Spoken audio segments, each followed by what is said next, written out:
If your high notes feel tight, painful, or like your throat is doing way more work than it should, you're not broken.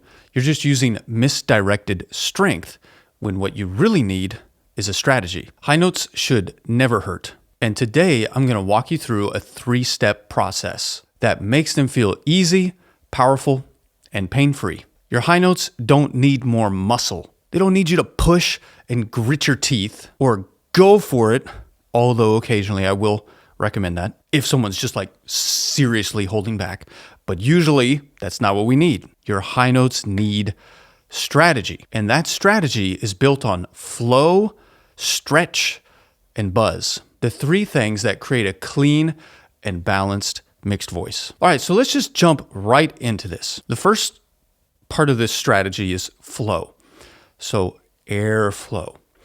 What we're going to do, you need some tissue paper. If you grab like a whole Kleenex, I would tear it in half or even like a third. So it's not like this huge piece of tissue paper. So first of all, you're going to hold it right in front of your mouth and just blow on it and move the paper a little. The goal is to not like, we're not trying to blow out birthday candles here, but also sometimes you barely move it. So it's just, you want a steady little flow that moves the paper. Okay? Anytime we can do some kind of like kinesthetic thing where we can make the voice visible, because we're working with like an invisible instrument here, right? I mean, everything else, guitar, you can see what you're doing, piano, I can see what I'm doing. I can't see this, right? If we can make the voice visible, it's always good. So the next thing we do, and this is going to lead us toward breathy phonation, by the way. Okay, so don't worry. This is part of the strategy. This is the first part of the process. So what you want to do now is keep that same flow on the paper and bring the voice in and keep moving the paper. Ooh. Ooh. And just ooh. And just kind of inflect your voice around. Ooh. And you keep moving the paper. Now, it's almost flow phonation, but I would say that's more, it's definitely toward breathy phonation. The difference of breathy phonation and flow phonation is 1/2 millimeter. So like when you're in breathy phonation, the vocal cords are really, the arytenoid cartilages at the back are separated by about 1 millimeter. And when you're in flow phonation, it's 1/2 millimeter. And when you're pressing, you're squeezing everything together. So check this out. You want to be aware of like this. Ooh. Not moving the paper at all. That's not what we want. That's going toward pressed phonation. I mean, it doesn't hurt or anything when I do that, but it doesn't sound very good, I don't think. And then if I take that really high, it's definitely not going to start feeling good. So, ooh, we're establishing this flow. Now, the next part of this strategy and really this process to help your high notes be powerful but easy and pain-free, that's the goal of this video today, is stretch. So what do I mean by this? Well, when I'm speaking to you right now, this is partly because of where I'm from, which is the United States of America. We tend to talk around like our lowest pitch. A lot of cultures do this too. Some cultures don't. And so I don't want to orient my powerful voice with my lowest pitch. Like when you're in your lowest pitch, the vocal cords are not in the right configuration to hit high, powerful notes. Like they're contracted, they're all bulky and slack. And that's not what we want. So we need to stretch the cords out. Now, what we're going to do right now is, because it's going to be a lighter dynamic, it's going to take us into a head voice thing. And by the way, every now and then I'll get a comment like, too much talking, not enough singing.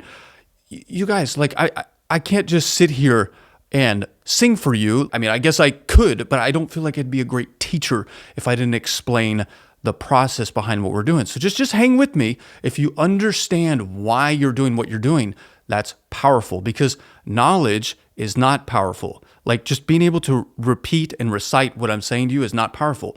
It's understanding it and putting it into application that starts to make you a dangerous singer. So just hang with me, okay? This stuff is very important. It's crucial. We're going to stretch the chords now, and we're going to go up into kind of a head voice sound.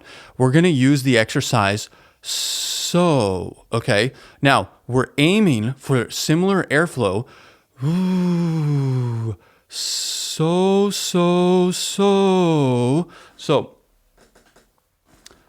Let me just show this, okay? By the way, the ooh is kind of the only vowel that is going to make a little jet stream of air that will move the paper. It has to do with how we're narrowing our lips and whatnot. But I want to show this to you. If I go like this, ooh, so, I'm kind of going for that type of sound. But if I go like this, ooh, so, we don't want that, okay?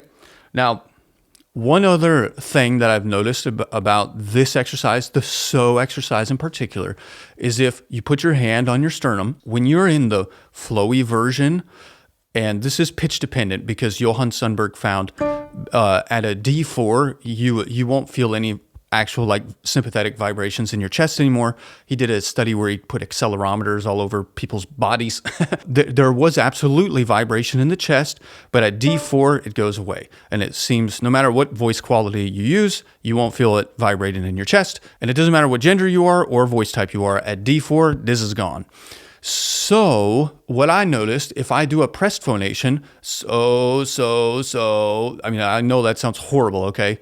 But I feel something there. But if I go, so, I feel this boom. And it's because we're bringing out the warmth and the low undertones. And that low undertone, it's really like the fundamental, is creating this almost like subwoofer-like effect in the chest. And I mean, think about when you go to a concert, the sub hits you in the chest. Yeah, and you feel it in your body. When you're in this lower range, so you have to be below D4 to feel this at all. But it is a good representation that you're making the sound that I want. I'm trying to make this as objective and give you kinesthetic things right now that will help you know you're doing it right. Okay? So get the right flow, feel this vibration here. So. Now let's take it up a scale. So I'll start here. So. Not so. We don't want that. Okay? Don't do that. Keep it easy and let it let it go to this lighter place, okay? I'll do a few with you. So.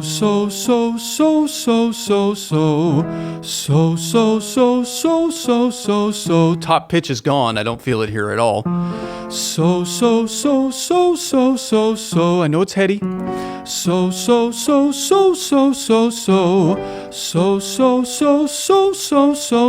Not so. Oh, kind of right in this quality. So.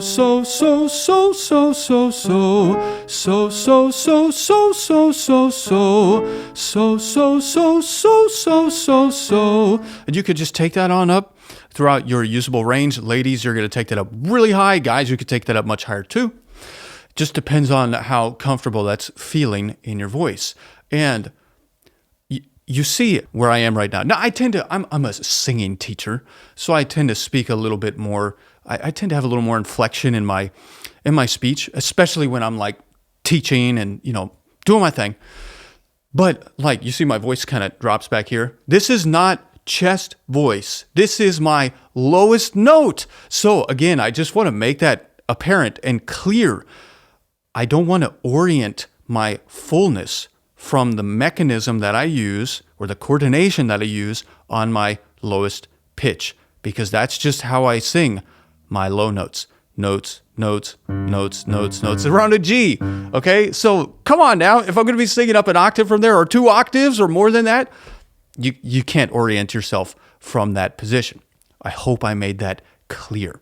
Are y'all still with me? Come on, if you are, comment down below and say, yes, amen. Oh my gosh, finally someone is preaching this. finally someone is saying this, because I think a lot of singers have intuitively realized, like, wait, this I'm supposed to do that up high? No, you're not. Don't do that. That's not how you sing high, powerful notes. Here's the third part of the process. So we've got our flow going. We've got our stretched position, which is where we want to orient ourselves from. But then it doesn't sound powerful yet. It sounds nice to me. It sounds fine, warm, easy, but it's not a powerful sound yet. So in order to bring power into the sound, we got to bring in buzz. How do we bring in buzz? There's like infinite amount of ways that we could do this, but what I want to show you right now, again, because I just want to keep this simple, is just rev it a little bit. So the chords are gonna adduct. They're going to come together a little bit more than what they are on this so, or our initial exercise. Ooh. In order to have a more powerful voice, the chords do have to come together a little bit more than that. Okay, so get in this kind of position. I'm kind of here. Not like this. No.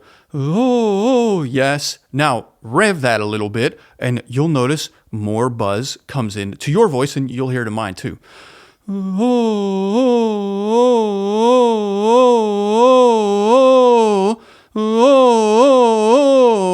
Like, that still feels completely effortless. It still feels really flowy, but there's more buzz. Yes, I know I'm not on a high note yet, but check it out. We can take this up high. And what I would do is just inflect around on it. If you've ever studied with me, or if you ever do in the future, of course, we're going to systematize this even more. But it's important to just play around and experiment. Keep it comfortable too, okay? Please, no one hurting their throats today.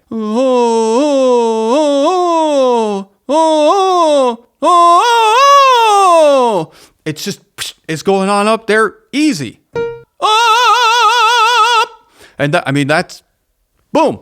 Like, that's a powerful high note that I don't feel like I feel like I'm expressing, and I feel like I'm doing something, and I'm giving it like a good kind of energy. Like singing, you give it a good kind of energy, but I don't feel pain. I don't feel like I'm working crazy hard to do that. So in my videos, I always like to sing a little phrase of something, not because I'm trying to show off or anything. I think it's like so important that what I'm teaching you is applicable to actual singing, because isn't that the whole reason why we're doing what we're doing? It's because we're singers and we're trying to sing. We're not trying to just do exercises. So check this out. This little 3-step process, when you start feeling like it's good, sing a phrase, sing a whole song, put it into some music. Long time coming, but I know change gonna come. If this 3-step process made something click for you today, I want to tell you real quick about my Black Friday sale starting right now, because this is the one time a year where all of my courses are on sale. You can get any of the courses individually at a discounted price, but the best deal is the Everything Bundle, where you get all 3 courses, Mixed Voice Masterclass and the 4 Laws of Vocal Technique, in a bundle at a discounted rate. And it gives you the entire roadmap for building a strong, healthy voice, and definitely mixed voice. If you've been waiting for the right moment to invest in your singing, this is it. All the links are down below. My friend, as we head into Thanksgiving time here in the United States, I just wanted to tell you, be grateful for where you are right now, but don't stop where you are. Your voice can grow more than you could imagine. Until next time.